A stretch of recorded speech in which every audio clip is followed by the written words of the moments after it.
Welcome to the new edition of the 3 Up, 3 Down podcast.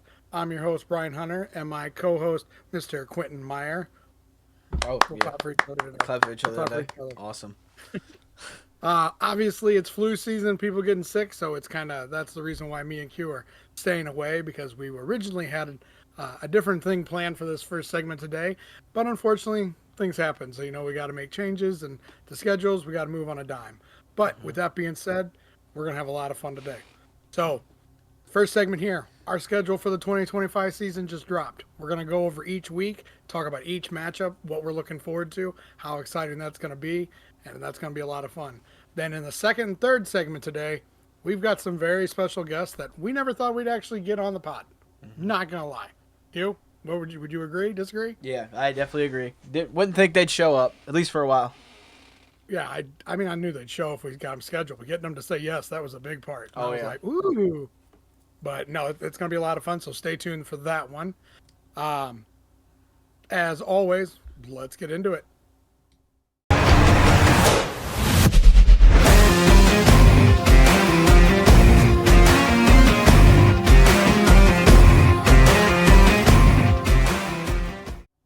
So, Q, before we get started, season's what, 39 days away from today? Yes. How excited are you? Oh, man, I'm ecstatic. I can't wait to defend the championship. You know, it's one thing to win it. It's another thing to defend it. But, man, I can't wait to play Wiffle Ball again. I miss it so much.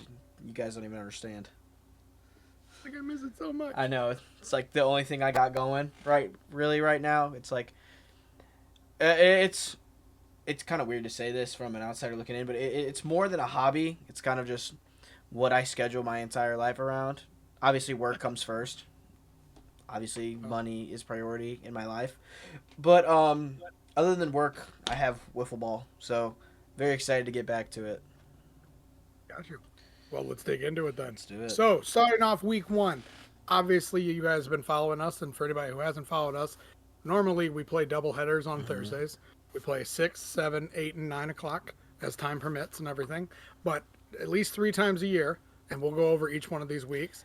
All 8 teams play on the same night. Yes. Okay, and starting week one, that's totally the case here.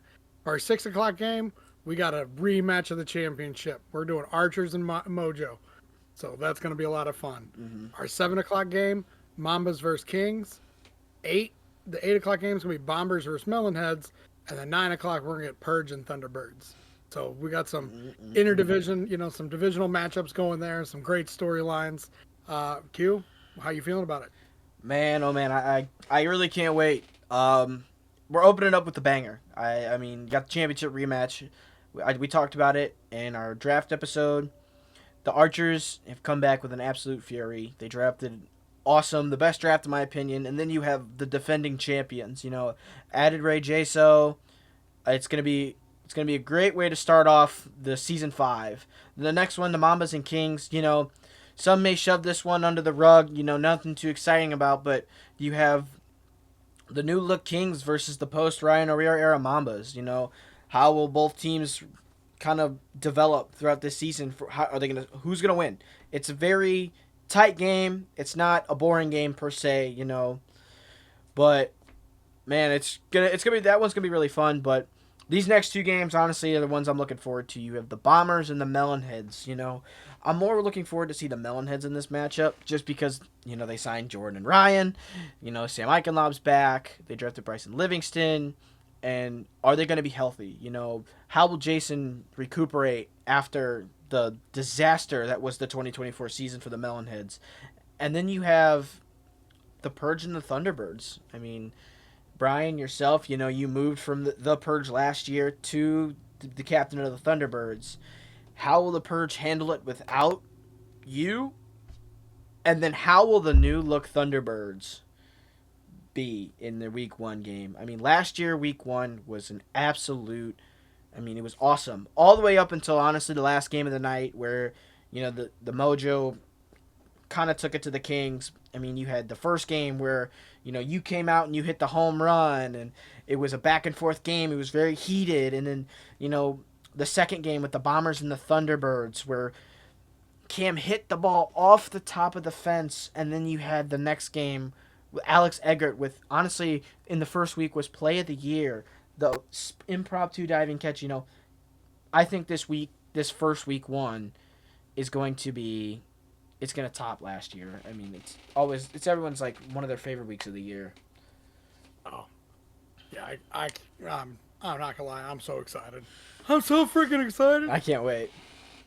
It's gonna be hard to sleep. It's gonna be hard to sleep that March 26th. I think the Mm-hmm. only thing that's gonna save me is I'm flying in on the 20, flying back home from spring break on the 25th. So There you go. get a day of relaxation, and then it's go time on We Thursday. ready? So yeah, that I agree with everything. I mean, being able to watch, whoever, whoever throws for the Archers, whether it's Tony or Klein, coming after the Mojo and everything, we may very well get James Klein versus Connor Jaso week one, Yeah. game one. That Right. might be, oh my God, that's going to be a ton of fun, and I hope we get to see that. I'm not going to lie. You got two flamethrowers. I mean, you got a 16-year-old prodigy who throws 98, and then you got a 20-year-old, one of the best pitchers in the nation, coming in, and he wants to play. He's ready to play. He's coming in with a vengeance.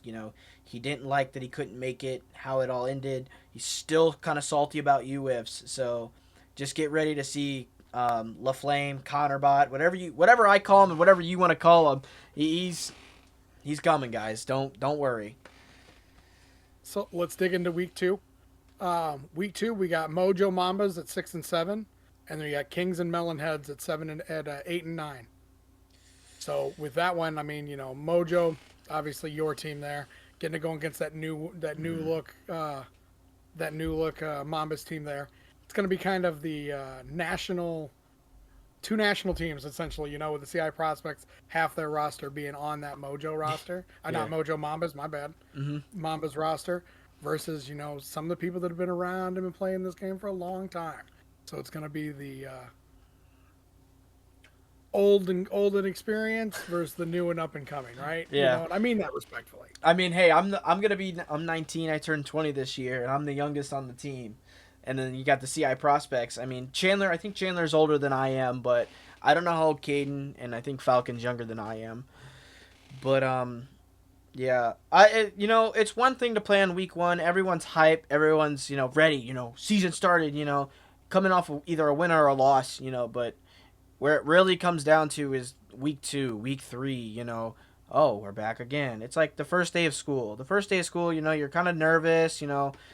Everything's easy, and then the worst day is going back the next day. But it's gonna be fun. Just to see who the Mambas throw. Obviously you're gonna see James Dutton game one. You have to. But who pitches? Is it gonna be Caden? Is it gonna be Cole? I mean, and who's gonna throw for us? Who's gonna show up? Who's gonna be there? Week one you might get to see the Spencers. You might get to see Connor. Obviously you're going to see myself and Sam, but who's going to show up week two? But for the Kings and the Melonheads, did you get to that one? Yep. Okay. Kings and the Melonheads. I thought that's going to be fun for me. Wheeler versus Jason. Yes. That's going to be fun. Yes. Two lifelong friends just getting to go against each other. Wheeler's first, his second taste, since he's playing week one, but getting that taste of getting 2 games under his belt in one night. Kind of getting to see that's going to be a lot of fun. I'm looking forward to being there just to listen. I'm not gonna lie, just to go and just listen to the chirping that's going to go back and forth. Yeah, I mean, that series is going to be fun. Last year it was kind of semi rivalry about in the group chat before the end of the year. You had the 2 worst teams at the time, kind of going back and forth. Justin Hall getting a little fired up. Bogad and company stirring the pot like they always do. But now these teams got a GIF name written all over it. Yeah, it's got but I mean both teams are better. We're probably gonna see Wheeler and Hall versus Jordan or Jason. Who knows when O'Rear's gonna come back. I think he's part-time this year. But that's gonna be a fun series to cap off week 2. Yeah. And then one thing, isn't Jaso playing with the CI prospects too, for a couple of there, or is that just in the tournaments? I'm not sure. got you. All right, well then we'll leave that. We'll leave that. But I thought I had saw something. I could be completely wrong, so my Yeah, I apologies. don't. But takes us to week 3. Kings Mojo at 6-7. Mambas Bombers at 7-8. I mean So that's a good week. These first 3 weeks are really really good. Kings and Mojo. Last year we got the upper hand on the Kings. But I mean, one game. we won the overall series. They beat us one time, and the next time we beat them like 9-1. But honestly, it's going to be a fun series. I wouldn't say necessarily it's a rivalry because we both get along and we both like each other. I like the Kings. They're one of my favorite teams to watch. The way they played last year was honestly, it was amazing to be a part of some of those games in the booth, obviously. But I'm excited to play. Again, who's going to show up for us? The Kings, they kind of have their set guys. But another 6-7 game for the Mojo. That's going to be fun. And the Mambas and the Bombers, those are always some really fun games. You got Culver's Cam. They know it. Obviously, they're brothers. They know each other really well. Those always produce some fun games. Like last year, you had the wind game. Where Ethan Weinert hit one foul and the wind was so strong it blew back and it got caught. But yeah, I'm excited to see that series. Just again, who's gonna throw for the Mambas? When does Ben Doolan show up for the Bombers? That's kind of the question for them. When does Ben Doolan show up? Yeah, I didn't even think about that. Mm-hmm. Yeah, I mean, I think you kind of hit the nail on the head. So week 4, we get Melonheads Archers at 6-7, Thunderbirds Purge at 8-9. Mm-hmm. Now I'm going to start here because Yes. the first 3 games that Thunderbirds have The Purge are all against the Purge. And the one thing we are going to get taken away from us because of just how the schedule fell this year, we do not get, unless it goes to playoffs, we do not potentially get Pat versus Brody. Yeah. We don't potentially get that. But with that being said, Caleb, so we in the first 3 games, I gotta go against Thunderbirds gotta go against Caleb, Colin, Blake Hoffman, or could be one of the other 2 come at it again. We definitely got our work cut out for us. But but that first set of games, Archers, Melonheads, that's always gonna be fun. Yeah. I mean that's just Bogad versus Tony. Rory, and that's just too much fun. I'm gonna be up there with a microphone ready to go for in-game interviews, so we can really either A, stir the pot, or B, capture just the pure adrenaline of in the moment. That's gonna be a lot of fun. Oh yeah. For me, honestly, you kind of hit the net. You kind of hit the head on the nail on the head. Yes, that's how it goes. Yes. That's yeah. I mean, you got Tony versus the Melonheads. Honestly, it's just gonna be the Tony trash talk. Rory's gonna get thrown in there a little bit. But that's gonna be a fun way to start off week 4, and then to cap it off. Honestly, it could be a potential for series of the year already. I mean, depending on who shows up that week. If you get Pat and Brody, and then you have Colin, Caleb, and then you have with your squad that has a potential to be series of the year in week 4. And to cap it off at 8-9, I mean, whoever made this schedule was really in their bag with these first 4 weeks.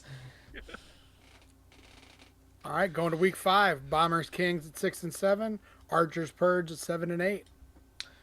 Yeah, I do want to say, I mean, that's another good matchup. I mean, you got Nick Bone versus his former team where he won a championship with.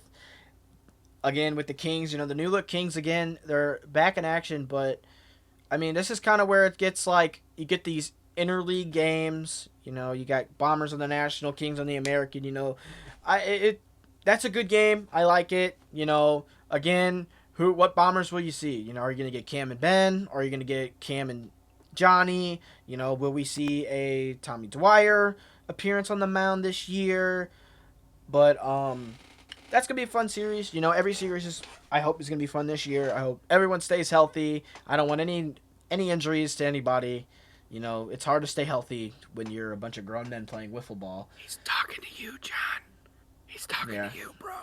Yeah, Johnny needs to stop slipping and falling. But Archers and Purge. I mean, they got the rematch, the semifinal rematch, and honestly one of my favorite games I've ever called. You know, the trash talk will be there. You know, the going back and forth. It won't be the same. You know, obviously, I'd like to see the purge without that, with the presence with you there. You know, just Tom's gonna stir it. You know, Tony's gonna be going. Jay Rich is gonna be going. Caleb's gonna be going. Colin's gonna be going. And man, 5 straight weeks with you know a good set of games. You know, this is looking to be really fun. Now when we get to week 6, all right, week 6 right now on the calendar, I circle it. I'm looking forward to this series. Um, Thunderbirds Archers, Mambas Purge. All right. Now for the 6 and 7 game, that's the Thunderbirds Archers. That's the series that I'm looking forward to, um, because I think that's just gonna be a dogfight. Mm-hmm. Historically, the games that they've had against each other, because the rosters haven't flipped too terribly much. You know, the games are always going to be good. Spencer, Dom, do they take that next step forward? Is it potentially a week where maybe somebody shows up? It's maybe a little too early for that, if I'm being honest. Um, but it's gonna be a lot of fun. I love playing against Rory. I Mm-hmm. love playing against Tony and them, just because just the fun back and forth crap talking that's gonna be there, the chirps here and there. That's just gonna be a lot of fun. And I'm praying that Tony sits there and says something, and somebody runs a barrel onto one. Like Jackson Crosley. That's what I'm hoping for. That's what I'm hoping for. And then when we got Purge Archers, that's just gonna be fun to watch. That's heat versus heat again. You know how whoever comes out and kind of uh, You mean throwing. Purge Mambas? Oh, yep. I'm sorry. I was looking at the The wrong wrong week. week. I Yeah, apologize. Purge playing the late slot back to back Yep. for you guys. Purge Mamba's playing in that 7 and 8 slot, or that 8 and 9 slot. My goodness gracious, can't get my tongue tied. But with Purge Mamba, that's gonna be a lot of fun. Still, just kind of sit there and seeing how everything unloads. The Mambas will have a couple weeks under the belt to come together. How are they doing? 6 weeks into the season. Um, and let's not sleep on the fact the Purge added 3 people to that roster. So how does that all gel together, right? How do they gel together? How do they play together? That's a lot of mouths to feed. Mm-hmm. All right, Blake Hoffin's no slouch when it comes to being a pitcher. So how is that rotation look like from Tom's aspect, where he's got to make sure his boys are fed and yet still keep the peace? Mm-hmm. That's going to be the biggest thing that is going to Yep. be. That's where we start seeing it in that week 6. Because it's like, all right, a couple weeks, figure it out. Now we're starting to get into the home stretch where everybody should have a generalized idea of where we're at. Yes. Thunderbirds Archers. I mean, that's gonna be a fun series. Thunderbirds are gonna be fun to watch all year, just because the amount of arms they have, and just to see like Brody play. See how far Spencer and Dom, and then obviously a healthy Andrew. I think that's gonna be just like you said, a dogfight series. But honestly, the one that I have circled on this one, honestly, is the Purge and Mambas. Last year was kind of a shocker with the Mambas sweeping the Purge. That was something I didn't have at least last year. I think, but this one, by the time week 6 comes around, like you said, people mesh together. I think this is the week where you see Blake Hoffman pitch. I think you'll see him in game 2 if he's there that week. Obviously, you don't know who's going to show up here when we're recording this in February, because Right. this is what 2-3 months from now. But I think you see Blake Hoffman pitch. You'll probably get like Colin and Blake, maybe Caleb. I don't know. Get ready to see Tom split workloads. He did it at UWIFs. He pitched one, then another one came in. He'll try to save arms, but that's the one I have circled this week. Another good week, but the next week, or no, sorry, 2 weeks from this one is the probably the one I have circled. But yeah, I'm excited about week 6. Again, this schedule is absolutely amazing. I just want to say that so far this is awesome. This is the first time you really got your eyes on it, so this is kind of Yeah, all gut no. reaction. This is good. This is fun for me. Uh, okay, week 7. All right, week 7. Yeah, we got some good ones again. Purge Mojo have the early games. Yep. The 6 and 7, 8 and 9 go to Mambas Kings. So sneaky division. What are those? No divisional games there. These are But some you interleague got play there, but also you got a Kings division game. Mambas. Kings Mambas. That's going to be an in division, in the divisional round, so that's going to be highly important. So when Mm-hmm. those two kind of come, so I'm going to keep my eyes on that one, kind of highlighting there, just seeing that matchup there to see how the cookie crumbles there. If they split there, oh, it makes it fun going into the end of it.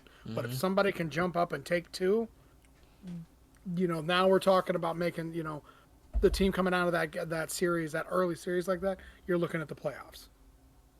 Yeah, I think this week 7 is a big week for the Mojo. I think this is definitely going to define what kind of year we're going to have for sure.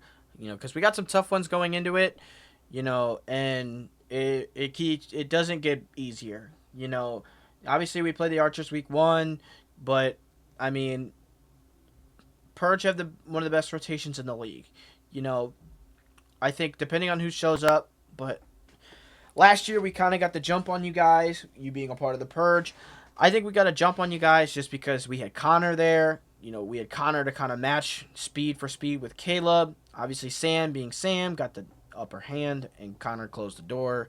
And then with the wind as well, I think this week, hopefully, if we get Connor and Gus there, that's gonna be a great series. If we even could just get Connor, Gus, maybe Jackson Crosley there to go up against Colin and Caleb, and if Blake's there, that's going to be a fun series to lead off the night.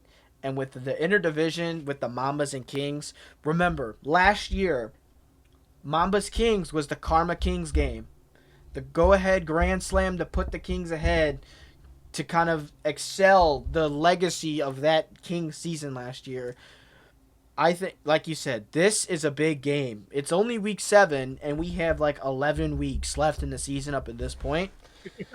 But these division games mean more than you think, especially in this season.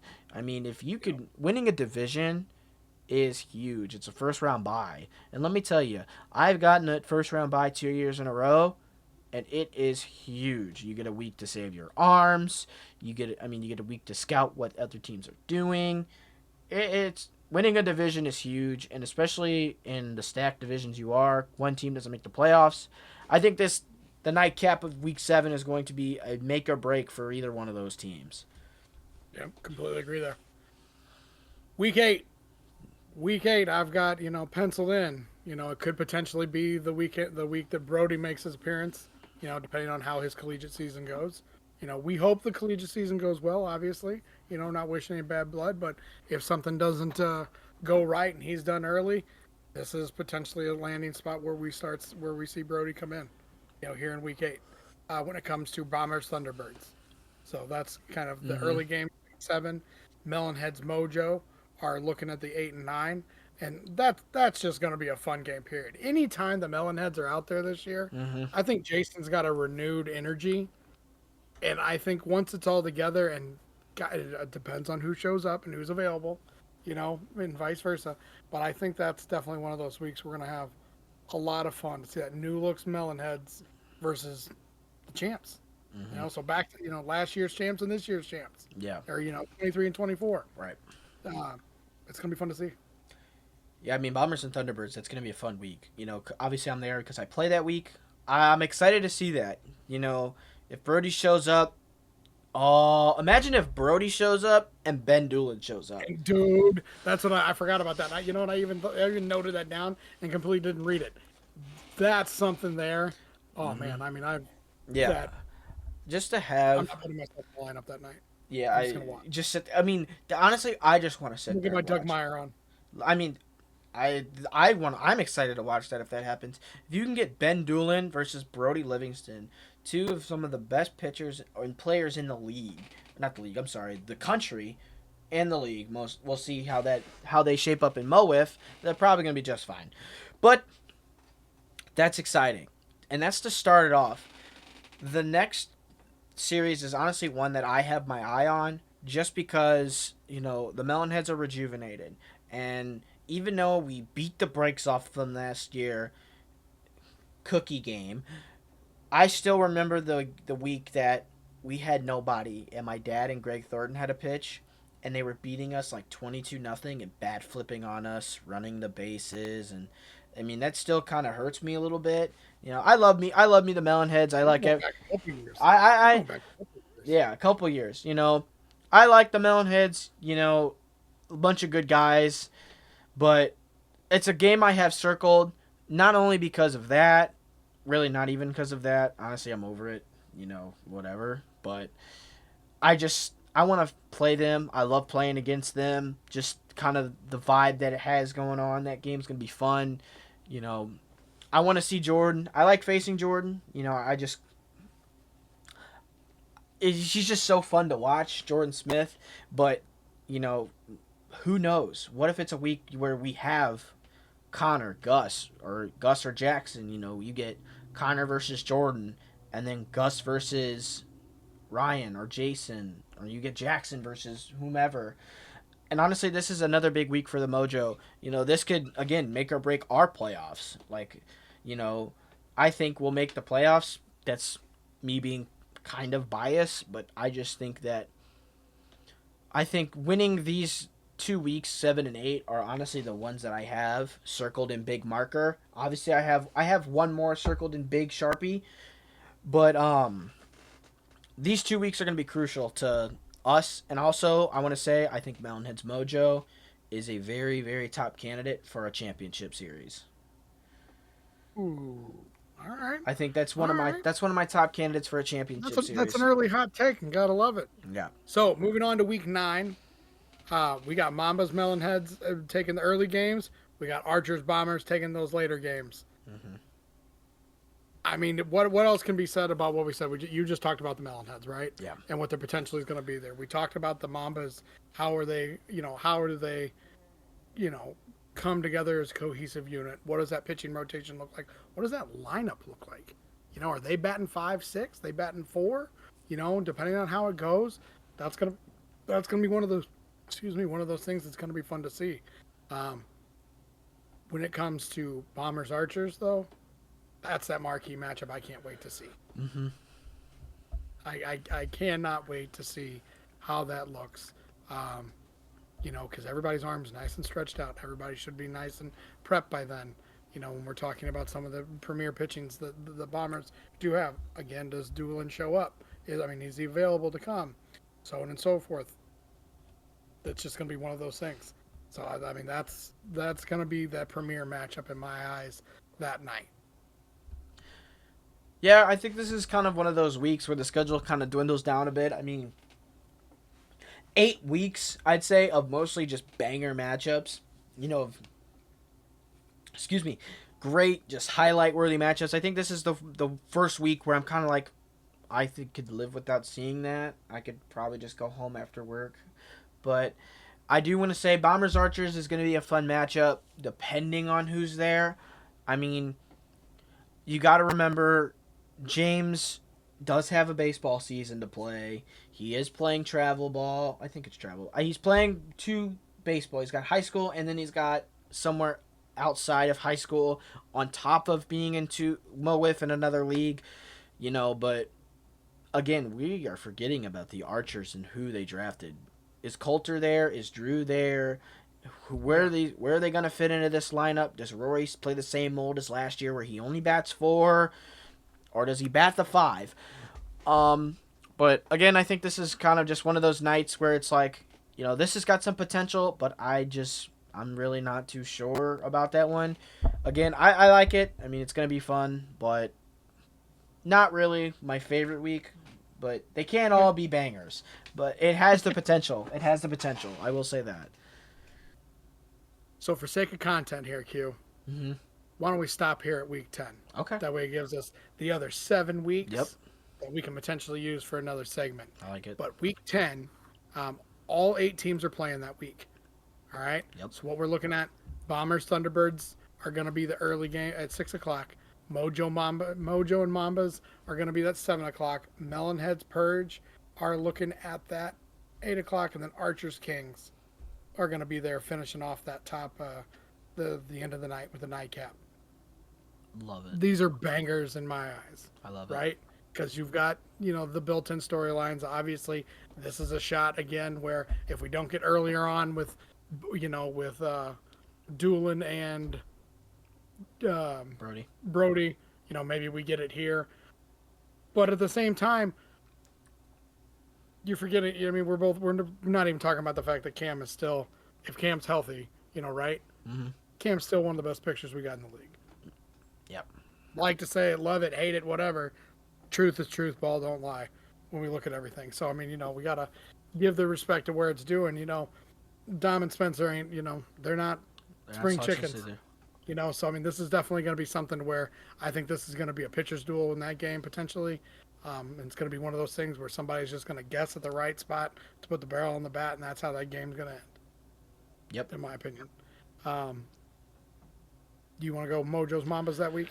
Yeah, I could do that. Mojo Mambas. I mean, I could say right now on paper, everyone would be like, oh, the Mojo is the better team. Remember last year in kind of this same area where we were up 1-0. Cole hits 2 bombs, and all of a sudden it's the last inning and we're down, and Dutton lost the zone, and it was kind of that clip from Looney Tunes. If you know, you know, where the guy's pitching and Bugs Bunny's pitching and the guys are just hitting it. It's that, except it was a merry-go-round of walks, and Sam Skibby hit the walk-off triple to win that game for us. This is going to be a good matchup. We're probably going to see our ace versus James Dutton. Again, for us, the Mojo, it's who is going to show up week to week. Obviously, that isn't the greatest for us because I would like to know now who's going to be there every week. But also on the other side, you don't know who's coming either. We know either the day before or the day of who's showing up. You don't know at all. We could trot out there with Sam Skibby, and you were prepping for Connor Jaso all week. Or you were prepping for totally be that. You were prepping for Gus, and Connor Jaso's there. Who knows? I can throw. You don't know who's throwing. You don't know what the lineup's going to be. You don't know who's going to be there. Again, for us, it's who's going to be there. I mean, we've definitely hit that of who's going to be there when it comes to like the Mojo's weeks and everything. Yeah. So that's totally where we're going to be sitting. It's going to be fun to sit there and see, and I think it adds to the fun for it, honestly, for me. Of the clown car, who pops up, shows up, and who goes. But let's move to that 8:00 game, that Melonheads Purge. That's just going to be fun. Any game between Caleb and the Melonheads, since Caleb is a good reason why they won their championship. They really rode his right arm, to the championship. Yes. He's etched in Melonhead's lore forever. So that's just going to be one of the fun things. Then we get Archers Kings. On paper right now, we'll see. But it's that's a premier matchup that could be Wheeler Klein 1-3 from the draft. So depends again who throws, what's the plan. Everybody now has got it to a point to where you don't know who's going to throw who or who's going to be going. Right. We used to be able to say, oh, this is what we're probably going to get. And you had a very high success rate of being right. But now, who the hell knows is coming out on that mound until you show up and see somebody warming up. Right. Who knows? That's just going to be a lot of fun. Well, Q, I think we hold that off. We hold out the next 7 weeks for maybe a couple weeks from here. Maybe we wait until the season starts. We play a couple weeks, look and see how everybody's looking. And just kind of give that view there. Yeah, I think that's a good idea. With that being said, stick around for the second and third segments here, guys. I mean, these are going to be some fun little interviews that we were fortunate to get, that we're very excited to have. But we're not going to give away anything until the podcast shows up. But other than that, stick around. Segment 2 is coming your way. I think that the Mambas there's a good hard hit down through the third and shortstop for a single, and we have our first hit of the ball game. With that. And Ryan O'Rear, a line shot double.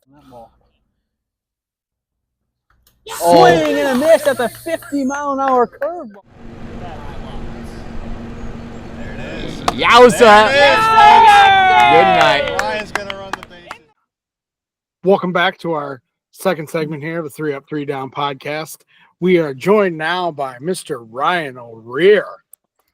Hello. Thanks for having me on the podcast. Sure, man. Mo Wiff's top 5 in the top 15 right now. Last year you batted 349, slugged 721, 4 homers, 15 RBIs for the Mambas and everything. And tell us a little bit about how you're feeling about your year last year. Yeah, last year I felt pretty good. I was actually pretty surprised to crack the top 5. I've been on the top 15 list. I figured I'd be pretty close, but top 5, I mean, that's a big honor for sure. But had a really good year at the plate. Actually did a lot more hitting fast pitch this last year. So I was actually pretty proud of that. Didn't walk too many times, which was kind of weird. Not usually my MO. But it was good. I really, the only regret I had was I wish I had a few more plate appearances, a few more at bats. The more at bats, more plate appearances you can get, the higher you can kick up those counting stats. And they were running a little bit low, and I think part of that's just due to our pitching just keeps getting better and better each year. So I remember last year, just no off night. There wasn't like a guy pitching that I was like, okay, this is pretty hittable. It was, pretty lights out all the way through the year, 15 games that I played. And so it just kind of shows the growth of the league. For sure. Yeah. Your career average in Mo Wiff is 339 in your 3 seasons you've been here. Me and Q combined, I don't even think equals 339. So it's all good. But we have fun. We have tons of fun. Yes. I have a good time. Oh yeah, this league is, when I came into it, is completely is evolved into more than what I ever thought it would be.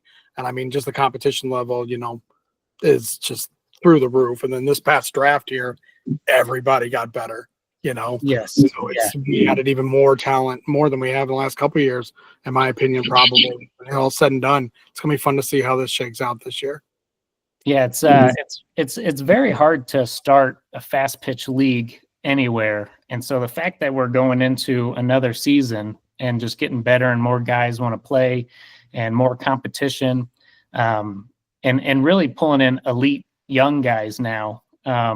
That just shows kind of, again, the health of the league, because it's really hard. There's tons of people who start fast pitch leagues, and you just can't get enough guys who wants to throw a wiffle ball that hard all summer and then come back the next year. Right. Yeah.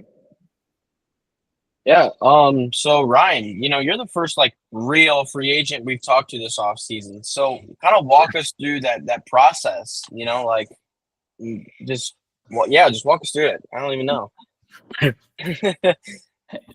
Yeah, kind of weird. I didn't quite know, towards the end of the year what I wanted to do. I played for the Mambas for the past 3 years. They're the ones who drafted me.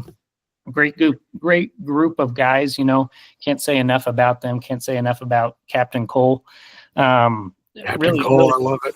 Yeah, really fun group to play with, and I felt like 3 years was really good, but I was kind of wanting to change it up a little bit. I had never really tested free agency. I'd always kind of re-signed because I felt like, I wanted to go back and play another season with those guys. But as free agency was nearing, I was kind of like, well, I want to see what's out there. And I kind of want to, maybe change it up a little bit. There's no telling how many years in the league I'll be. And so I wanted an opportunity to play with some other guys. And so really all the captains are not allowed to look at you until a certain date. I never know when that date is.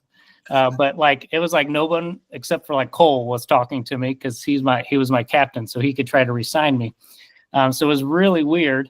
And then the day hits that, okay, now they can talk to you. And then I knew Jordan was a free agent. I knew we had some other top guys looking, and I knew I'd be probably sought after having a really good year. But had actually quite a few people all of a sudden on one day, they just kind of bombard on you. But interesting enough, the first person who reached out to me that day, that morning, that they were allowed to talk to us was actually none of the captains. It was actually Jordan Smith. And he reached out to me, and we had talked. We had been to UWIFs before on separate teams. I was playing for Mo WIFF. He was playing for Way Too Beautiful. We went to some different tournaments, like Skippy, Summer League, and stuff like that. And I had always thought, playing with Jordan would be cool, and something to try. And so he was the one who actually texted me first, and he was like, "What are you thinking about free agency?" And I was like, "Hey, dude, I don't really know. I'm considering going back to the Mambas because, I like that group of guys. I love hitting right behind Cole, one of the top career hitters in Mo WIFF. So that's been awesome for my career, just being right behind that because he gets on base a lot. There were some other teams I was kind of interested in. Rory from the Archers reached out. Good close friends with Rory, and from Missouri and everything. And but Jordan was saying like, well, I've got a few teams reaching out to him too. But if we could go to the same place, that'd be really cool. So we weren't sure, and I wasn't sure if I was gonna go somewhere where Jordan went or not. And then eventually it was, all these really great teams probably could have, there's so many teams that were very, very competitive. Yeah. And I would even say, because I'm pretty honest, probably even more competitive than the Melonheads, where I eventually signed. And there was more talent coming in. So it wasn't necessarily that I was going to the top team. Right. But I have played summer ball with Jason and Sam Eichenlaub. And so when Jordan was expressing some interest in going to the Melonheads to play with those guys, because we're good friends with them, then there was kind of this element of who do you want to go play with? Who do you want to have a good time with? Wiffle ball is a competitive sport, and it keeps getting more competitive, but also there's the element of, just having fun a little bit too as you show up each night. So eventually, kind of decided on the Melonheads. Jordan was like, yeah, I think I'm going to go with the Melonheads. And then we talked to Jason a little bit, and he was like, yeah, I'd love to have you both for sure. And then we ended up signing there. And I think it caused some shockwaves across the league. Yeah. I will definitely say, I'm not gonna lie. I was somebody who did not reach out to you because, in all honesty, I thought you were gonna go back to the Mamas. Just in all seriousness. And so, I mean, it was not even something that was, I believe in respect when teams reach out, right? And so I don't want you to think that it was a disrespectful thing. I promise you that's not what it was. When I found out the next day that it happened, I was like, wait a minute, what? I mean, I was like taken back by it because I didn't hear about it through normal channels. I heard about it from my own team chat. I was like, what? I was like, all right, apparently that happened. And then I'm sitting there talking about what you're talking about. The Melonheads might not have been the most competitive last year. I mean, obviously, but that same core rolled over pretty much for the most part that won a championship the year previously. Still got Jason, like you said, brought up Sam. Now with you and Jordan in the fold, and Saggio's no slouch. He came on good last year. Right. Here we are. I mean, Melonheads are, they're definitely not the body. They're not in the cellar anymore. That's for damn sure. I definitely think we'll be competitive. There's a lot of good teams out there. So, any team that I went to, it was going to be a challenge facing other teams. But I think we'll definitely be competitive. And then really the group of guys that are forming there for the Melonheads, just really great guys, fun guys to hang out with. Saggio, a hilarious guy. Jason, who talks a bunch. And so he's always entertaining. Good guy. I've played on like Skippy Summer League teams with him and Sam, like I said. So just a good core. And I think that was kind of the big pull. Yeah. That's a lot to take in. Yeah, it's gonna be fun watching kind of you and Jordan, who you're not, at least you both get fired up, right? But at the same time, it's not going to be, somebody like Saggio, shooting shots at people, throwing darts, or Jason, or, Bogut or anything. It's going to be fun to watch you guys kind of just be in that fold and to see what kind of happens. I was sitting there joking around with Andrew the other day going, could you imagine if O'Rear started acting like Jason while on the mound? And he goes, I don't know if we'd be able to handle it. It was not Andrew. My apologies. Was not Andrew. My bad. But it was like, I don't know if we're going to be able to handle it. And I was like, dude, I'm just going to start cracking up laughing because in the back of my head, anytime you and me go head to head, I've got that big swooping 8-foot breaking ball that you got me out on 55 and under. Now, granted, wind assisted with the 8 feet, but still without wind, that thing breaks longer than my short little arms and a bat can reach out for. But I mean, that's something that's always going to be in the back of my head. Yeah, I think Jordan and I will probably be definitely more mellow of the group. We have plenty of guys on there that can do plenty of the trash talking. I joke that as soon as we signed, Jason, the captain, went ahead and sent over some courses on meme making, making different memes with Spencer. So right now I'm failing that. So Spencer's not too happy. And then also trash talking. And so Jordan and I are working on our trash talking, but we're not very good at it. So it might just be 0 from us. Just picturing compliments, but in angry tones. That's what I'm like picturing. backhanded compliments. Or like, your shoes look really good today. Me and my wife do that all the time. It's kind of something fun. But no, it's I think it was a shock to a lot of people. At least that seems to be the reaction. Like you said, I didn't really know what I was going to do. I hadn't really talked to anyone. I didn't know where I was going. I still had kind of a foot in with the Mambas. I thought about looking elsewhere, just, knew I don't know how many seasons I'm going to get to play. And so it was like, well, I might as well mix it up a little bit. It felt like 3 years was a good amount of time. It felt very much like they drafted me, rookie contract, and like 2 years of team control arbitration. But a really good group of guys to play with. They actually got to draft 2 really young guys that I think are going to be great for them. But yeah, I think since I didn't really know what I was going to do, it was just kind of radio silence. And so wherever I would have picked, maybe except from going back, would have shocked everyone. Yeah, I definitely would say that. Yeah. So Ryan, I mean, what are the expectations now? You got, let's see, Jason, Bogut, Eichenlob, Saggio, yourself, Bryson Livingston, and Jordan Smith. So, I mean, that's a squad. So what are the expectations for you going into 2025? Yeah, it's nice to have, Jordan, an elite arm. But we actually have some other guys who can throw too and eat up innings because, as all the top pitchers know, you can't pitch every game. You're just going to burn yourself out. And if you're going to look to make a playoff run, you're going to need guys fresh down the stretch. And so, I think Spencer really gets underrated for his pitching. I think there's times when if things don't go well, then he'll just lob stuff up there, and so his stats don't reflect it. But facing him, he's very good. I mean, he's not bad at all. So I think that's a really nice arm to have there. Jason has shown that he can really compete on the mound also. So you kind of have 3 really good guys there, and I would say probably 1 elite guy with Jordan. As for me pitching, I like to pitch. I don't mind pitching. It's not my strongest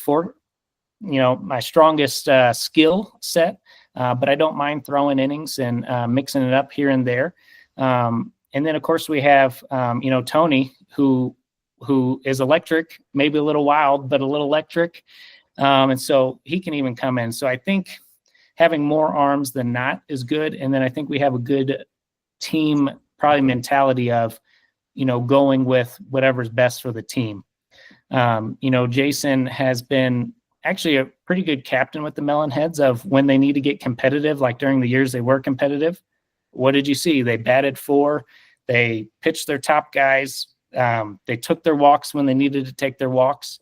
And so as a captain, that's kind of a hard line to to walk, because you have guys who show up who signed up to play. And if you want to be competitive, sometimes we got to put that on the back burner. And then other times, maybe the game isn't meaning that much. Then, okay, let's bat all of our guys and get guys some innings and some looks early on. And so that's one of the reasons I'm not a captain, because that'd be pretty hard for me. But I think we definitely have plenty of arms. I think we have some elite options. And then I think our hitting is probably going to help carry us quite through it. Yeah, I'm excited about Eichenlob coming back, and I'm excited if I know he's on the mound and playing Thunderbirds. Oh, I'm getting in the box. I'm getting in the box. I love hitting off Eichenlob, but I mean that's because me and him, we've been playing against each other. Me, him, and Jason have been playing against each other for better part of a decade now. Yeah. So I'm looking forward. I'm in that Thunderbirds are in the same division with you guys, so we're going to be battling for that division. With the Purge as well. I mean, the division's stacked. It's stacked with 4 or 5 deep on the whole, for every pitching staff, to where you don't really know what you're going to get. Very much so. Very much so. And like I've said, the league just keeps getting better and better. We're used to, when my first year I played, which was year 2 of MO WIFF, you could kind of get a second pitcher and they would be not competitive, but they were hittable because they threw a little slower. So think of like me pitching the second game. I can throw nasty stuff, but I'm not going to blow you away with a 90-mile-per-hour fastball. And so, hittable options. And that slowly has been dwindling. And as some of these young guys come in here and they can throw 90 miles per hour, and then they figure out location, I mean, there won't be an off night. And a lot of teams now have multiple arms to go to for different looks. Man, I mean, wow, that's a lot. But I do want to ask you this, and I was going to ask Jordan and Jason the same thing. This league, like you said, is very competitive, but there's also sometimes egos get involved, and when you get into that that mindset, it's like, I want to be in the box, I want to win, I want to do this, I want to be the one that walks the game off and do this. But when it comes to playoff times with such deep rosters, you don't see it often. Kind of, what is the mentality on top of everything? There's the fun and everything with the Melonheads, but what is like your mentality going into this year? Like, would you be willing to take a back seat if you had to? You know where I'm getting at with this? Yeah, I think that's what will make the Melonheads pretty good is, we have a full roster. I think during the regular season, we have a lot of kind of part-time guys. At least I'd call them part-time, a little bit unknown of playing time. And so the odds of kind of everyone showing up is probably small. You have a lot of teams kind of built that way right now. Once it comes playoffs, and if we're all there, then that I leave up to Jason for kind of picking what is our most competitive lineup. What is our most competitive pitcher to have on the mound? And I think we have a really good group of guys that will respect that. And so, if Jason was saying, Ryan, we're not going to pitch you unless we actually have to because we have these great other options, then it would be silly of me who wants to win and who wants to win in the playoffs, which is something I haven't made it out of the first round. That's something I don't mind doing. And so if I don't have to pitch, great. I feel like my hitting will be there, that I'll probably get to hit. But again, I think there's a lot of guys on the Melonheads that if they were saying, hey, we need you in the field and you're probably not going to hit because we want these 4 people to get as many at bats as possible. That's where that competitiveness is going to come in. And I think we do have a good group of guys who don't mind stepping back and get, trying to win a championship. Yeah, I totally see that. I totally see that with your guys' build and, the makeup. And Jason may talk, Jason and Bogad may, run their mouths a little bit, but I mean, all in good fun, right? Sometimes it can be a little much, but you know what? That's my opinion of it. Maybe I've fallen victim to it too many times, but it is what it is. But at the end of the day, I'll openly say there's some fun there that you guys are going to be able to have. And, the way that Jason's kind of run the team, to allude to what you already said, Jason knows what he's doing, right? So it's gonna be fun to sit back and watch this season this year. One thing I kind of wanted to ask you a little bit is like, what got you in to kind of MO WIFF, like currently? I guess maybe we should have probably started there from the beginning and told the story of over here, but we're getting there at the end. It's all good. So what got me into MO WIFF? From when I was in high school, I've always played wiffle ball. I've played with my baseball buddies back home from Southern Missouri. We would run leagues. Now it was all stuff we ran, but we had, from 10 to 15 guys. We'd play 3-on-3 and stuff like that, keep stats and everything. The style of wiffle ball we would play was more like medium pitch, skinny yellow bats, that type of stuff, kind of like Skippy. And so that's kind of the style I grew up playing. And down in Cape Girardeau, Missouri, there's a tournament very similar to Skippy that I would play. So I'd play that each year with a group of about 4 or 5 guys. And so that's kind of what I did. That was my exposure to wiffle ball, all kind of slow pitch, medium pitch style. Hadn't ever really done much fast plastic or fast pitch. When I went to college, I went up in St. Louis and I got invited to one fast pitch tournament. But it was very laid back. It was at a bar where they had a wiffle ball place. And I didn't even know if I could really throw too much, but I was like, well, I've thrown a wiffle ball a little bit. I can throw it a little harder. And I did pretty good hitting and pitching at that tournament. Now the competition at that tournament, nothing like MO WIFF. But that was really my only. You talking about yellow bats? Yeah, yellow bats. Yeah. I think that was the stadium. That was really my only experience with fast pitch wiffle ball. So then I was in St. Louis at the start of their second year, and signups had like already passed, but the draft was like in a week. And so I reached out to Josh Rogers through social media because he was commissioner.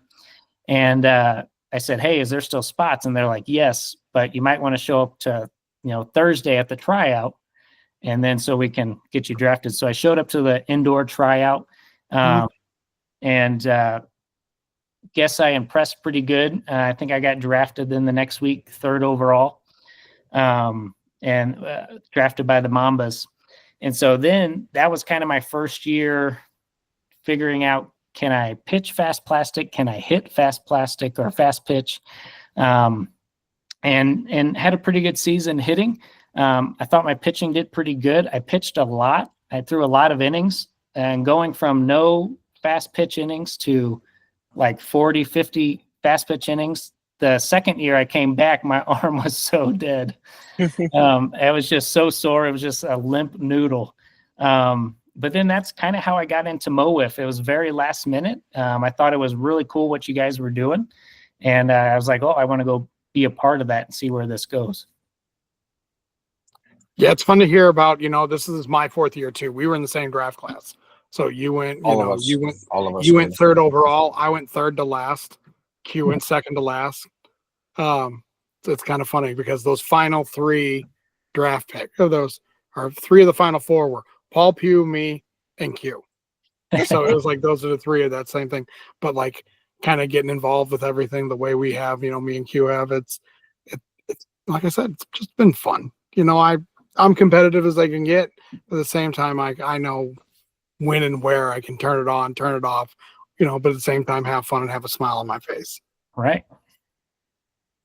But so kind of, I know you moved to Colorado, right? Or you're working out of Colorado right now? I'm, my home base is still in St. Louis. I don't know what your work entails, so my apologies. No, my home base is still in St. Louis, but I travel for my work. I work different contracts all over the United States, and so usually I'm there about 3 to 6 months. And so right now I am still out in Colorado on a work assignment. Gotcha. So how often do you think you're going to be able to show up this year? Every year I kind of get the same answer. I'm always like, I don't know. A lot of times I'd say, I really don't know until like a little bit before my contract's about to end. and then I take another contract, but I never know where that's going to be. I do get to pick and choose where it's going to be most of the time, as long as there's a job there. But it's really all up in the air. Now, I've said that for the past 3 years, and I think I've averaged 15 to 16 games each year. So I've made a majority of them. Mhm. Unfortunately, last year, I couldn't make the playoffs. I had to leave. So again, I'm not 100% sure. My contract here in Colorado does end kind of mid-March. And then I will be back in Missouri, but I won't be in the St. Louis area. So I'll be a little ways away. So it really depends on how often I'm going to make the long drive to play plastic baseball. Yeah. No. We drafted. I mean, we got three guys got drafted by the Mambas this year. All three play for the same team, all East. So they're coming west, weekly. But all three of them being on the same team, they're getting in the car together and driving. Carpooling. So we got a kid out of Springfield got drafted. I mean, we Arizona. got 2 kids out of Arizona that got drafted. Granted they're moving to St. Louis, so I mean that kind of doesn't count. We know with Jason in the league and everything that way, he's coming from Kansas. I mean, the fact of the blueprint of what Mo WIFF is kind of stretched out, right? And I think now that I have it on top of my head, I'm gonna make a graphic. I'm gonna find out where everybody started, kind of how far they've traveled. Kind of like if you ever go to the Cardinal Museum downtown, they've got a map of where all their fans are from and such. Maybe I'll make something like that. That'd be kind of cool to see where our players come from. Last summer I was in Jefferson City, Missouri, so about hour 45 minutes away or so, and that wasn't too bad of a drive. I would actually drive in, play wiffle ball, and I'd drive back home. And so it's crazy things you do to play in a really cool league. Gotcha. So we like to have a little fun with our guests before they leave. We ask a lot of questions. Do you have any questions for us? Do you want to throw any questions our way? I should have probably prepped you for that. My apologies. Yeah. Let me think off the top of my head here. I guess what's your guys' impression on the Melonheads? And then like Jordan and us hopping on board. You teed up, baby. Here you go. Oh, you want me? You one. want me? Oh man. Hey, you get to answer the out of division answer. I'm in division with him, so we can go 2 sides of the sword here. That's true. I mean, from the outside division, the impression of the Melonheads, honestly, at first, I'll go back a little bit. When I found out that you had signed, I was literally at work driving in a car that has been sold that isn't even mine to wash it, and I was at a light on my phone, and I saw that you had signed. I was like, oh shit, this team's legit now. So I'm like, oh, okay, so now the Melonheads are back. And then I heard Eichenlaub re-signed, and I'm like, oh, whoa, they're back. But to kind of bring it back a little bit, honestly, the impression is they're not a slouch no more. So don't expect to show up throwing 55 and, as some people would say, cake. Yeah. When people are throwing 55, you still have to hit the ball. It's not cake, But I'm excited, honestly. The Wiffle Ball and Mo WIFF is fun when the Melonheads are good. So I'm excited. I'm excited to compete against you and Jordan as part of the Melonheads. But yeah, that's pretty much it from at least my perspective. Yeah, I don't think you're going to get many more games of cake pitching, and so might get some games where we have our rule of 55 mile per hour, but I don't think there'll be much where we've burned all of our arms, and so here's a guy who's just trying to throw strikes. The league has just gotten so talented; it's really impressive.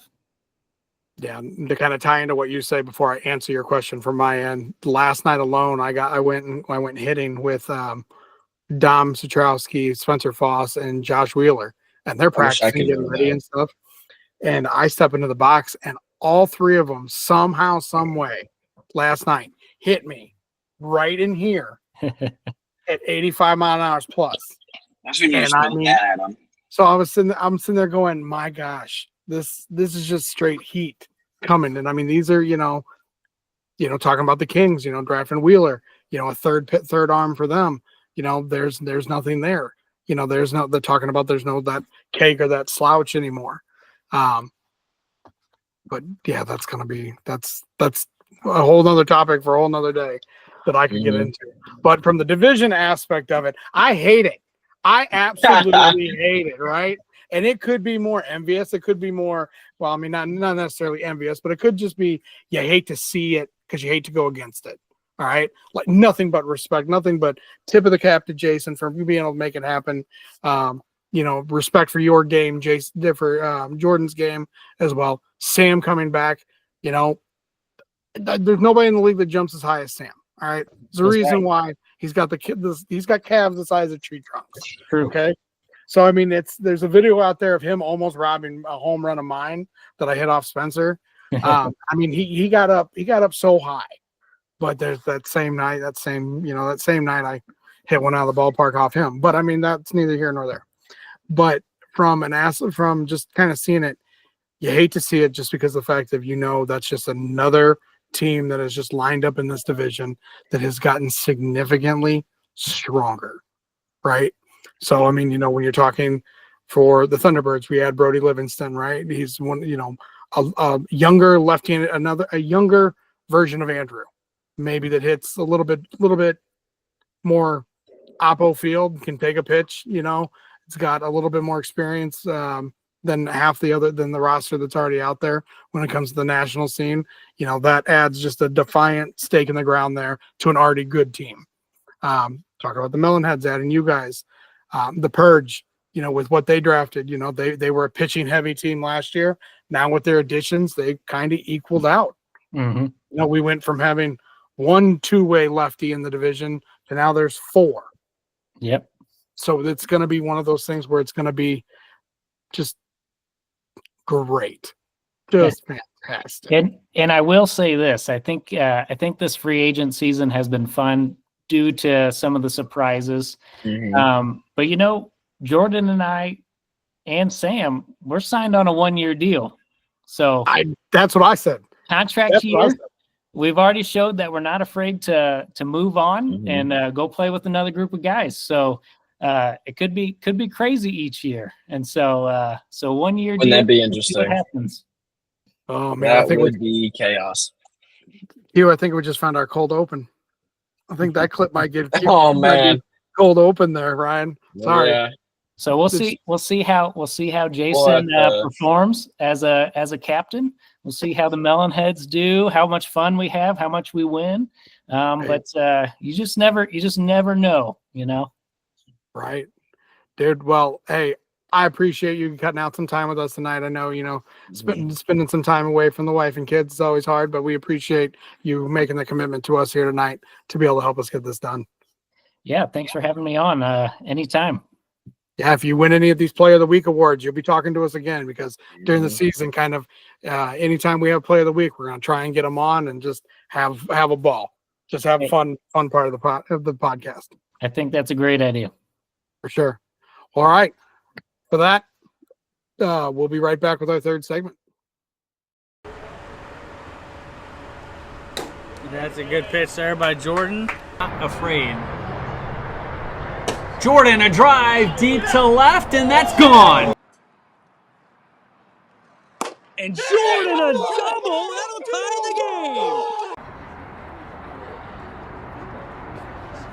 Right off the corner, a big strikeout for Jordan Smith.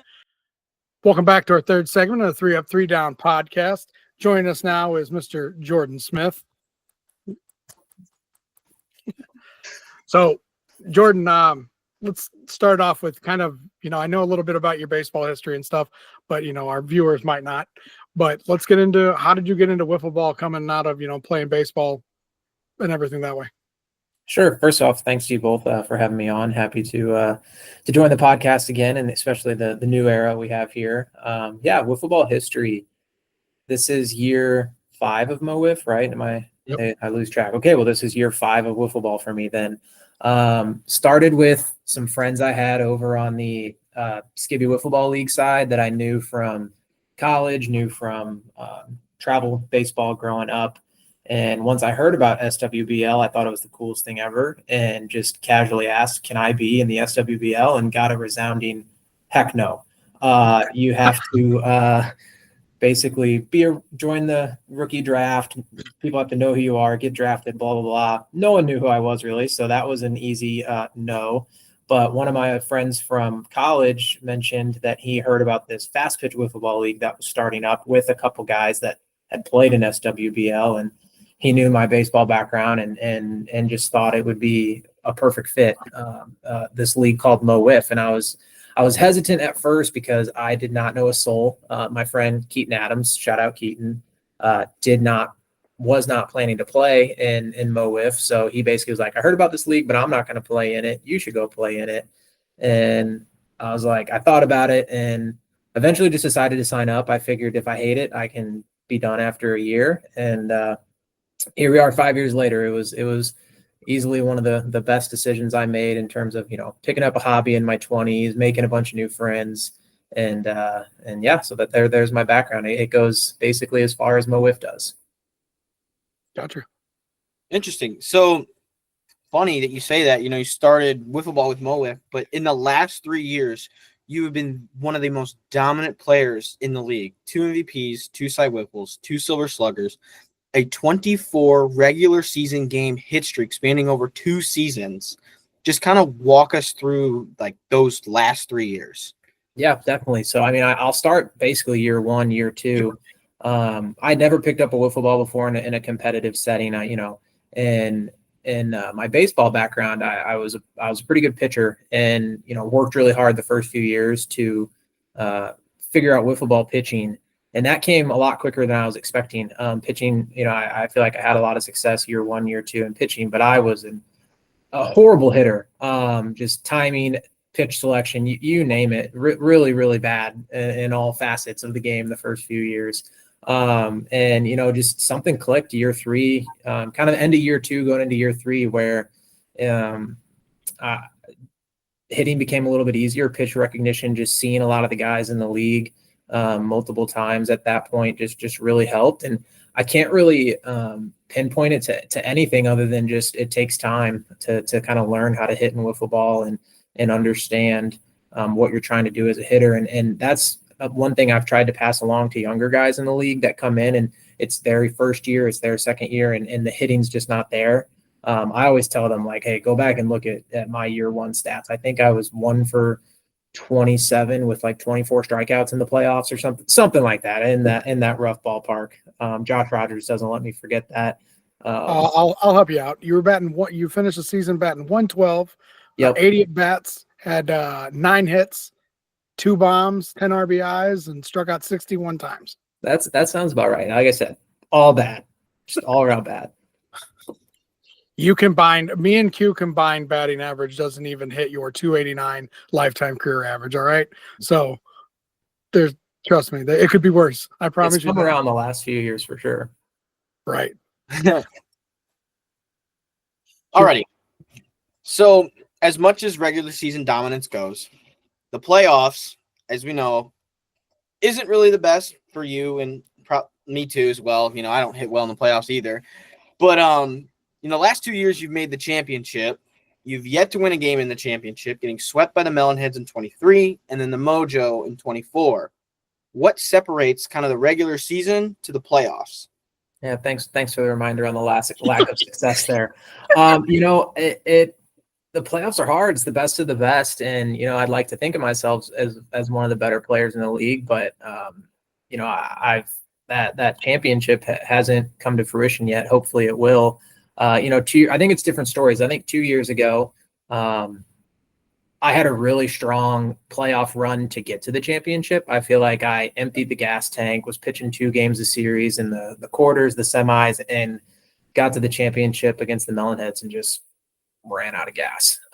That doesn't excuse the hitting side of things. I'd like to think I would have helped myself out with a few more hits, but facing Caleb 2 years ago, facing Gus and Jackson and Sam this year, these are some of the best pitchers, not only in Mo WIFF, but I mean nationally. These are really, really elite level pitchers, and hitting's still hard, even if I've had the success in the regular season. And it's just those couple series haven't gone my way. Hopefully that'll change going forward.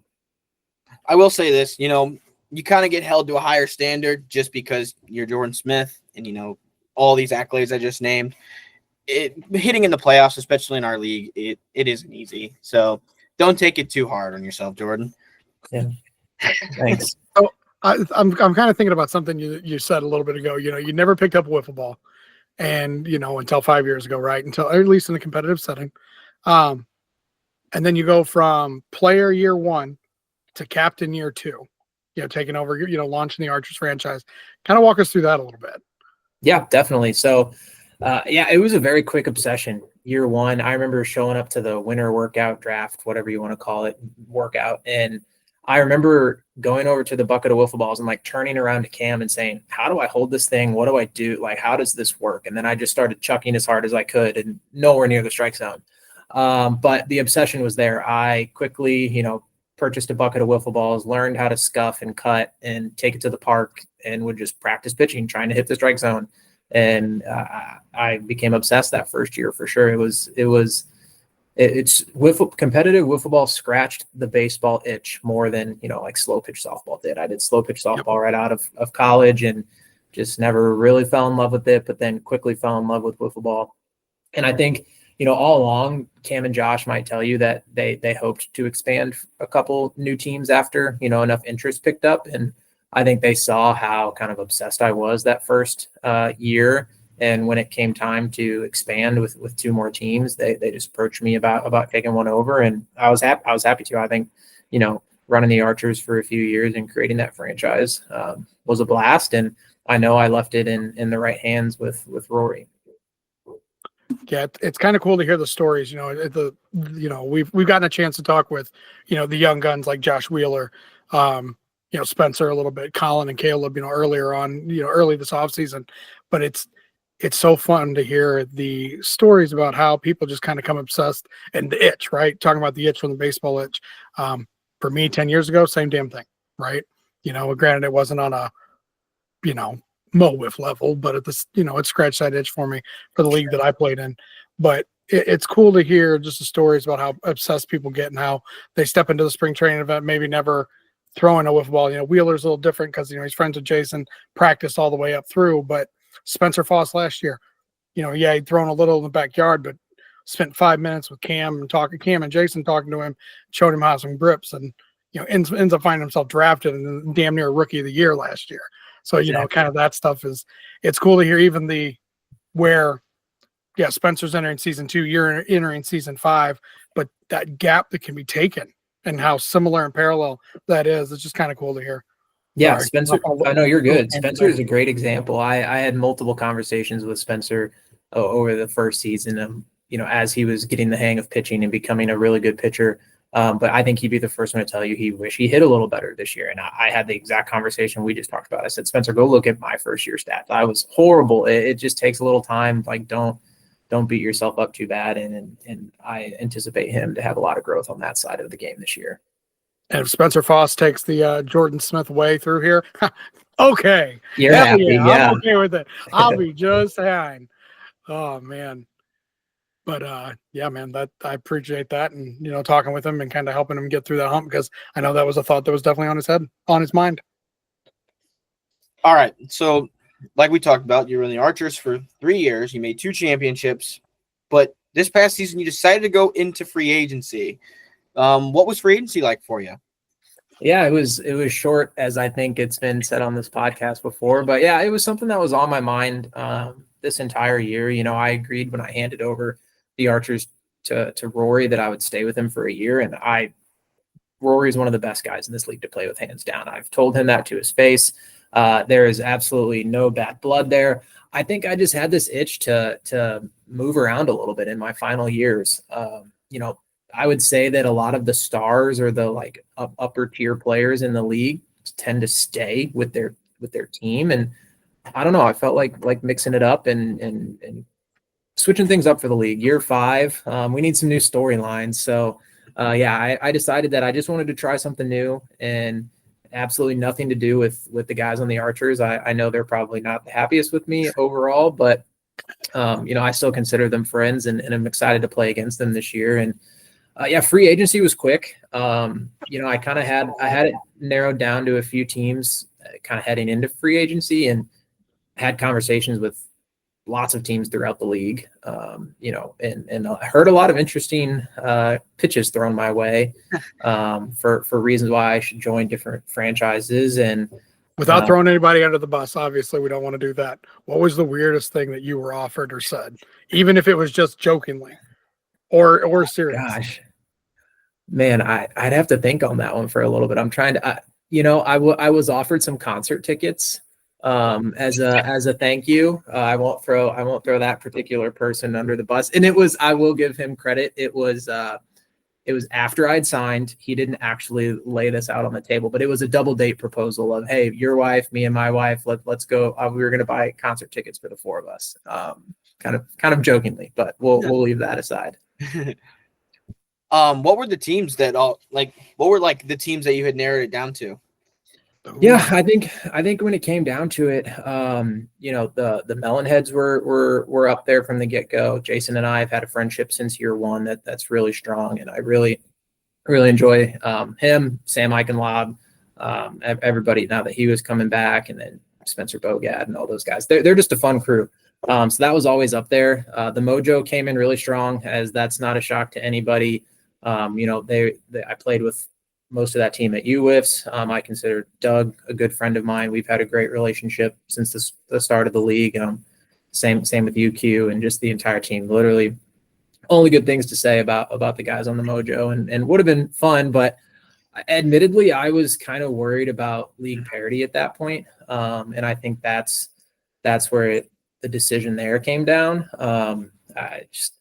I didn't want to have Kevin Durant memes made about me all year by Bogad, because I could see those coming. And then I think the Thunderbirds and the Mambas presented really strong cases too. And those were teams that I knew if I joined, it would be one of the top teams in the league, given the talent that those teams already have. And at the end of the day, I just decided I don't know how many years I have left at this point. And I just want to maximize having fun with my friends while also playing well and having a good chance to win. So you could have stayed the hell out of my division. You could have stayed over there in the American League division. You didn't need to come join the National League division. I mean, I literally went, oh, son of a bitch. And, I shook my head when I saw it officially come down the pipe. And then I saw a rear co, and I was like, all right. But at the same time, I thank you, because maybe then I don't get if you do sign with me with the Thunderbirds, we don't go after Brody, right? Yeah. We don't go after the high draft pick, which I think that's going to add a whole nother element to our division. It's just Absolutely. The division as a collective got completely stronger. Like I've talked with Ryan, and like I've talked earlier, it's going to be each and every single team in that National League division we got is 3 deep on starting pitchers at least now. And with yourself going to the Melonheads, and now all you guys got to do is physically show up. That's right. What needs to happen for the Melonheads to be successful. Alrighty. So, as we just talked about, you ended up signing with the Melonheads. So what was the ultimate deciding factor? Putting the pen to the paper, just what was it? Yeah. Sorry if I jumped this answer on the last question, but I think ultimately, like I just said, I think I've only got a few years left at this point, and just want to maximize having fun with my friends while also being competitive. Like I said, I think Mo WIFF and competitive wiffle ball is the perfect balance between competing and having a good time, but also like friendship. I think Mo WIFF guys and teams, and it's a very like community-based league. We're all friends. We all check in on each other. We all know how each other's personal lives are going. And at the end of the day, the combination of, Jason, Spencer, Sam, Ryan, Jimmy, and probably someone that I'm forgetting off the top of my head right now because I'm doing this off the cuff. I just, I know Tony's, of course.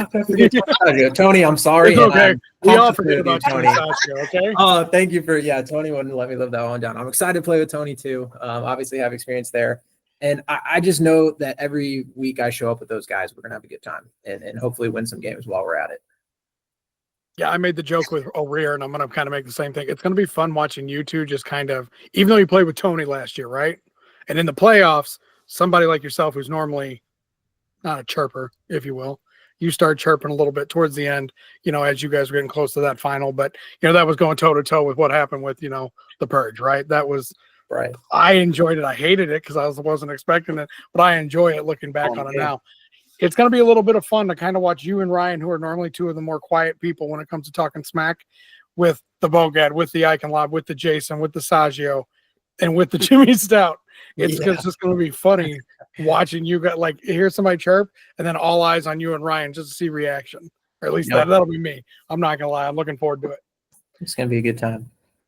Earlier you brought up UWIFs.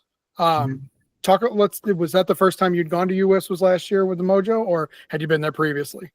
No, that was my third and third time going. I went year 1 of MO WIFF, year 2 of MO WIFF, and then year 4. I had to skip year 3 for a close friend's wedding.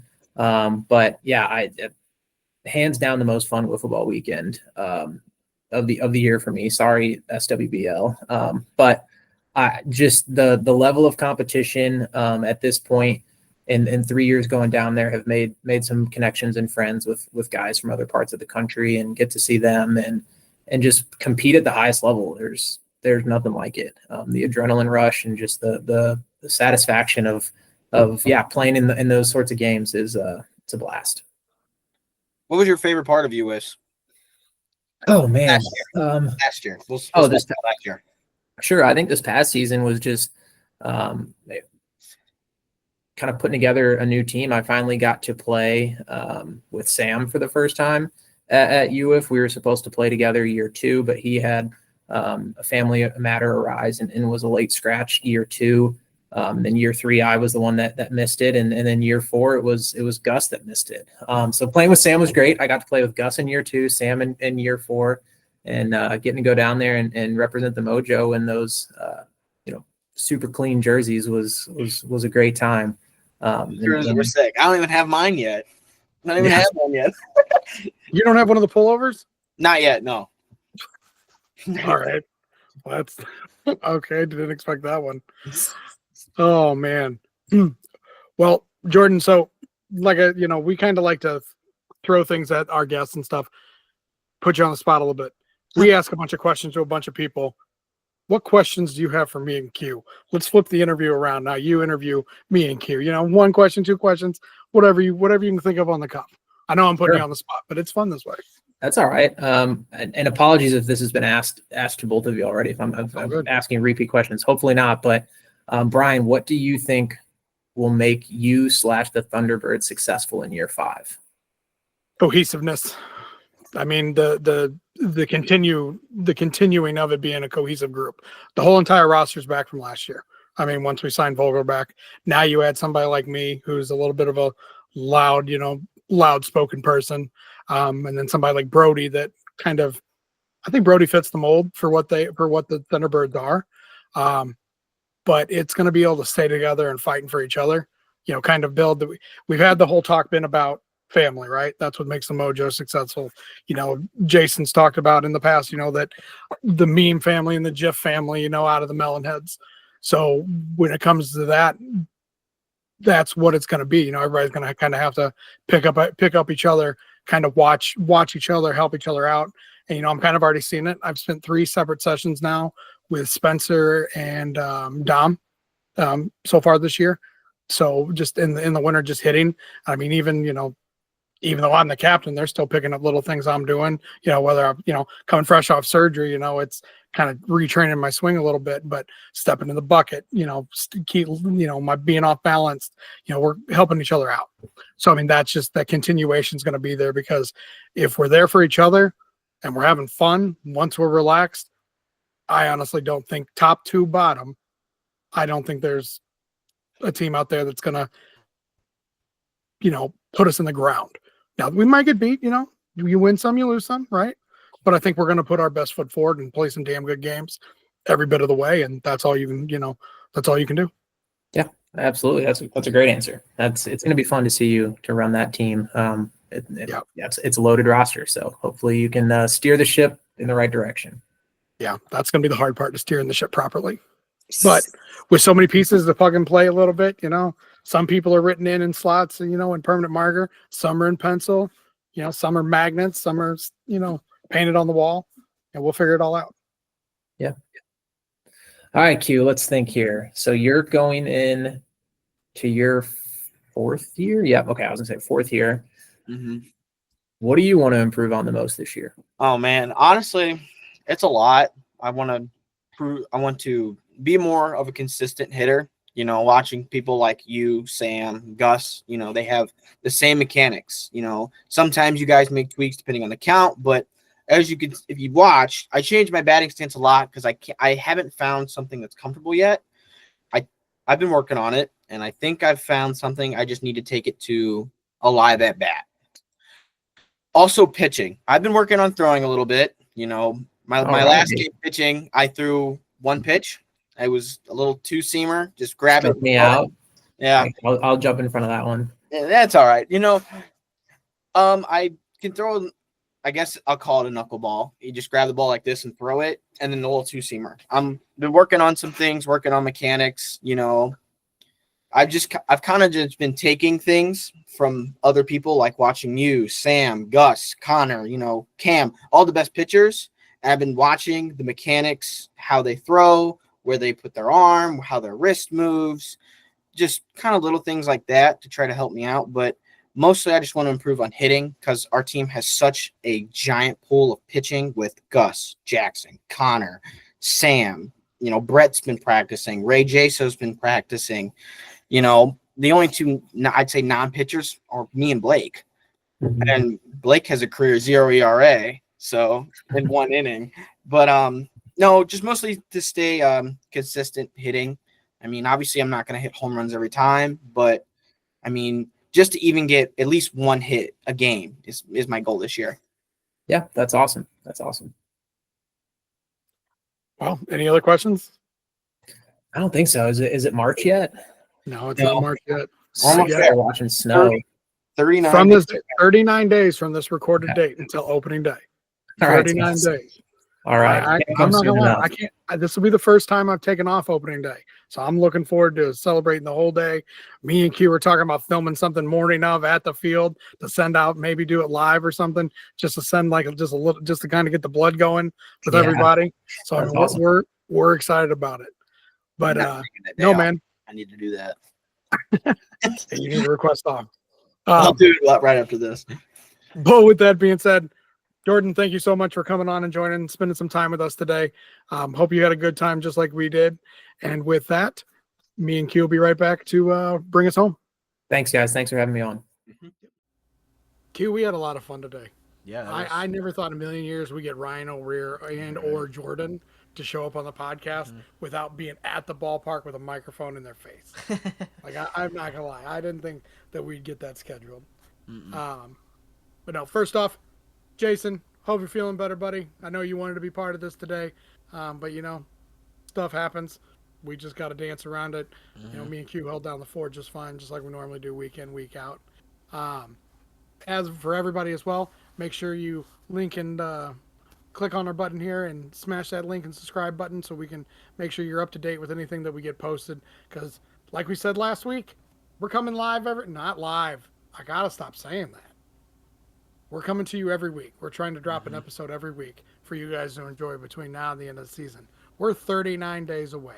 By the time you hear this, Tuesday morning, it's 39, 38, 37, 37 days away That's from insane. opening day. Almost a month away. I can't wait. But no, man, how'd you feel like today went? Did you have some fun with these interviews? Yeah, I had some fun with just kind of get to pick the brains of, the two most prize ponies in the free agency pool. Just kind of pick their brain a little bit, see how they're feeling about this year. Man, that was a fun one. Oh yeah, for sure. Well, as always, make sure you go to our website. The merch store is launched here. Everybody's got something loaded up in there. We've even got our own merch. I can't wait for mine to show up. I ordered it the day it launched. Weather's just kind of delayed it, but I can't wait. I'm not gonna lie. I'm gonna be wearing it every time we're out. Every time we're up and running, I'm gonna be wearing something. Oh yeah. But with that being said, I'll say it since Q's not here. Peace out from Bar O'Brien.